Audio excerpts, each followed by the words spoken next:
Protection కాదు, అది Congress party వాళ్ళ అసెట్ ప్రొటెక్షన్ కోసం తీసుకొచ్చారు.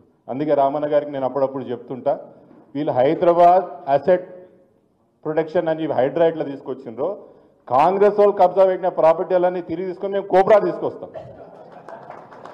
కాంగ్రెస్ పార్టీ నుంచి కబ్జాలైనా కాంగ్రెస్ పార్టీ వాళ్ళు ఆక్రమించిన భూములన్నీ తిరిగి రికవర్ చేసుకోవడానికి మేము కోబ్రా తీసుకొస్తాం.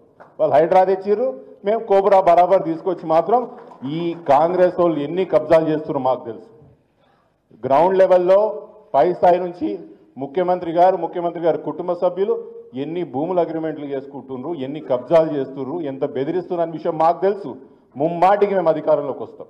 3 సంవత్సరాల తర్వాత అధికారంలోకి వచ్చిన తర్వాత కాంగ్రెస్ పార్టీ వాళ్ళు ఎక్కడెక్కడైతే కబ్జాలు పెట్టిర్రో, హైడ్రాన్ వాడుకొని ఎక్కడెక్కడైతే ప్రజలను బెదిరించి ఎవరైతే ఆస్తులు కొలగొట్టిర్రో మేము అన్నీ కూడా అప్పుడు అసెట్ రికవరీ అన్నీ కూడా చేసి అప్పుడు న్యాయం ఏందో మేము చూపిస్తామని మనం చేసుకుంటాం.